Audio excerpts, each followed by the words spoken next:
ശബരിമല യുവതീ പ്രവേശനവുമായി ബന്ധപ്പെട്ട കേസിൽ സുപ്രീം കോടതിയിൽ ഇന്ന് വീണ്ടും വാദം നടക്കും. പുനഃപരിശോധനാ ഹർജികളെ പിന്തുണയ്ക്കുന്നവരുടെ വാദമായിരിക്കും ഇന്നും വിശാല ഭരണഘടനാ ബെഞ്ചിൽ നടക്കുക. പുനഃപരിശോധനാ ഹർജികളെ പിന്തുണച്ച ദേവസ്വം ബോർഡ് ഉൾപ്പെടെയുള്ള കക്ഷികൾ ഇന്ന് വാദമുന്നയിക്കും. അർജുൻ പീതാംബരൻ വീണ്ടും ചേരുകയാണ് ഡൽഹിയിൽ നിന്ന്. Arjun, good morning again. ഇന്ന് ദേവസ്വം ബോർഡ് ഉൾപ്പെടെയുള്ള കക്ഷികളുടെ വാദമാണല്ലോ, വിവരങ്ങൾ.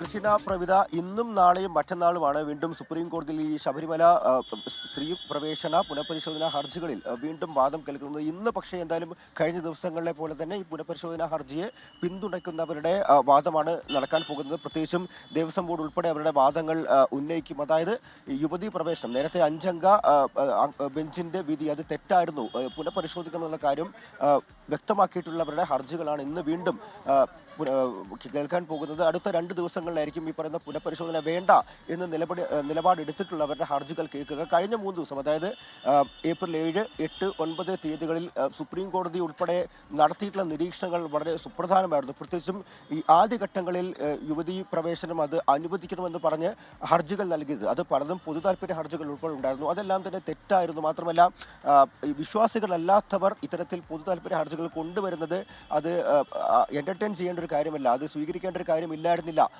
തുടങ്ങിയിട്ടുള്ള പ്രധാനപ്പെട്ട ചില നിരീക്ഷണങ്ങൾ നടത്തിയത്. ഒപ്പം തന്നെ കേന്ദ്രം സുപ്രീം കോടതിയിൽ അറിയിച്ചത് ഓരോ ക്ഷേത്രങ്ങൾക്കും ഹിന്ദുമത വിശ്വാസപ്രകാരം ഓരോ ക്ഷേത്രങ്ങൾക്കും അതിൻ്റെതായിട്ടുള്ള ആചാരങ്ങളുണ്ട് തുടങ്ങിയിട്ടുള്ള സുപ്രധാനമായിട്ടുള്ള ചില നിരീക്ഷണങ്ങൾ സുപ്രീം കോടതി നടത്തിയിരുന്നു. മാത്രമല്ല കേന്ദ്രവും ഇക്കാര്യങ്ങളെല്ലാം തന്നെ വാദിച്ചതാണ്. ഇന്നെന്തായാലും ദേവസ്വം ബോർഡിന്റെ വാദം ആരംഭിക്കുന്ന സമയത്ത്, വാദങ്ങൾ ഉന്നയിക്കുന്ന സമയത്ത് സുപ്രീം കോടതി അഭിഭാഷകനായിട്ടുള്ള മനു അഭിഷേക് സിംഗ്വി ആയിരിക്കും ഈ വാദങ്ങളെല്ലാം ഉന്നയിക്കാൻ പോകുന്നത്. ഇന്നത്തെയും വാദം വളരെ സുപ്രധാനമായിരിക്കും. പക്ഷേ ഇന്നും യുവതീ പ്രവേശനം അത് പുനഃപരിശോധിക്കണമെന്ന് ആവശ്യപ്പെടുന്നവരുടെ ഹർജികൾ തന്നെയായിരിക്കും തുടരാൻ പോകുന്നത്. നാളെയും മറ്റന്നാളും ഈ പുനഃപരിശോധന വേണ്ട എന്ന് പറയുന്നവരുടെ ഹർജികൾ കൂടി നടക്കും. എന്തായാലും കേരളത്തെ സംബന്ധിച്ച്, നിലവിൽ കേരളത്തിലെ രാഷ്ട്രീയ സാഹചര്യത്തെ സംബന്ധിച്ച് വളരെ പ്രധാനപ്പെട്ട വാദങ്ങൾ തന്നെയാണ് ഈ 3 ദിവസവും സുപ്രീം കോടതിയിൽ അരങ്ങേറുന്നത്.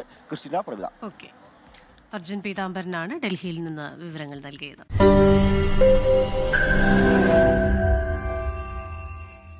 ലോകത്തെവിടെയായാലും ഏത് സമയത്തും 24 വാർത്തകളും ഓഗ്മെന്റഡ് റിയാലിറ്റി പാക്കേജുകളും എക്സ്പ്ലെയിനറുകളും വിശദമായി കാണാൻ ഞങ്ങളുടെ യൂട്യൂബ് ചാനൽ നിങ്ങൾക്ക് സബ്സ്ക്രൈബ് ചെയ്യാം.